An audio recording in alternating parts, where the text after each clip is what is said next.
In middle grade, we have the Pecan Sheller by Lupe Ruiz Flores. This is set in 1930s San Antonio, Texas. It's about 13-year-old Petra. She's got to drop out of school and get a full-time job because her dad has just died and her family is really struggling financially. So she ends up working in a pecan factory, which is basically the only kind of job that an impoverished Mexican-American person in San Antonio at this time would have available to them. There are hundreds of these factories around the city at the time. They are poorly ventilated, they are unsanitary. She is hand shelling nuts for long hours for very little pay. And when she and her fellow workers discover that their pay is being cut even further, because there is no minimum wage yet, they decide that something needs to change, and they organize a strike to demand better compensation and better conditions. So this story is based on the real 1938 Pecan Sheller strike in San Antonio. It was a groundbreaking collective action. It succeeded. So David, there's your ending. I will send the endings out after this.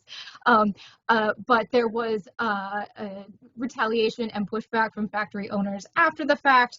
So it was very much a partial victory, but it ultimately laid the groundwork for future acts of organizing in solidarity among workers. So it was really important. And Lupe really brings it to life in this story. Her mother and her grandmother worked as pecan shellers during this era, and Lupe drew on their stories as well as her own research to write the novel. And it's a really powerful personal story of this girl's individual journey. And our other middle grade is The Girl Who Couldn't Lie by Radhika Sangani.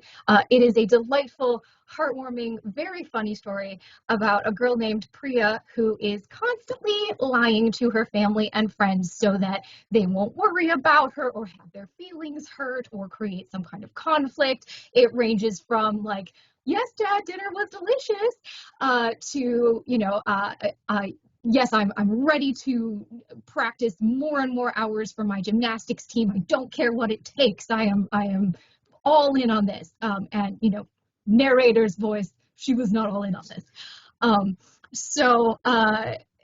Anyway, this is taking a toll on her. Of course, she's not able to express what she really feels or what she really wants, but she puts on this bangle that used to belong to her beloved late grandmother. And she suddenly finds herself compelled to speak the truth at all times. And she can't get the bangle off. So she has to figure out how to tell the truth while still being thoughtful and kind to her loved ones, and how to avoid sharing truths that are not hers to tell, like secrets that her friends have shared with her. But overall, she discovers that honesty can really change her life for the better. And it's just so much fun. And that's the middle grade list. Onto the YA list, The Red Card of Hollywood by Jenny Liu. We are now in 1924 in Los Angeles, California, specifically Chinatown.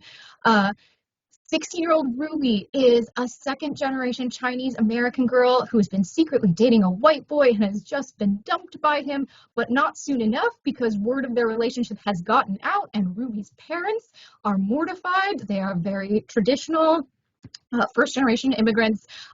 They are worried about her reputation. They decide the only way to save it is to arrange a marriage for her in China. And Ruby, meanwhile, is trying to figure out a loophole, trying to figure out how she can still get the life she wants. And around this time, she meets the real-life rising star of the silver screen, Anna May Wong, who is 19 at this point and still helping out at her dad's Chinatown laundry business when she's not filming movies that are making her famous. And the two of them become fast friends. They have a lot in common. Ruby looks at this independent, non-traditional girl and thinks, I want to be like that.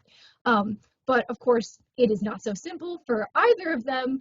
And Ruby is very much straddling two worlds. She's going to have to confront the complexities of both those worlds if she wants to forge a path of her own making. Sometimes the Girl by Jennifer Mason Black is our other other YA novel. This is about 18-year-old Holi, who's going through a tough time. She wants to be a writer, but she's been struggling to write. She's been wrestling with the emotional fallout of some pretty big family troubles, and she's hoping to give herself a reset by going on a trip with her ex, which is about as good an idea as it sounds like. But to earn money for this trip, Holi gets a temporary job sorting through the attic of this legendary local author. The author, Elsie, she's in her 90s. She only ever wrote one book. It made her very famous. She does not want to talk about the book or about her writing, but she has a lot of opinions on everything else. And of course, there are some shades of Harper Lee here, but Elsie is very much her own character with a very different personality and life story than Harper Lee. And as Holi is digging through this woman's attic, she starts unearthing decades worth of memories and secrets and contradictory information that's emerging. And she's really trying to figure Elsie out, but Elsie is a proxy for herself. She's trying to figure herself out through understanding Elsie. And so this whole experience is making her rethink some of her choices and some of the ways that she sees the world. This is a really lovely, thoughtful novel that also manages to feel quite suspenseful, kind of like a mystery, as Holi is unlocking these different pieces of Elsie's past and running up against the ways in which other people are unknowable to us. You know, it's wrestling with some really big ideas, but it's done in a very accessible and immediate way that feels very character driven. And I think it's very much a classic Carolrhoda type novel in that way, and I'm really excited to have it on the list. And then we, in paperback, are planning to do a paperback reissue of the Raised by Wolves trilogy by Jennifer Lynn Barnes, whose name may be familiar to you. She's a book talk sensation. Her series, The Inheritance Games, has been huge the last few years.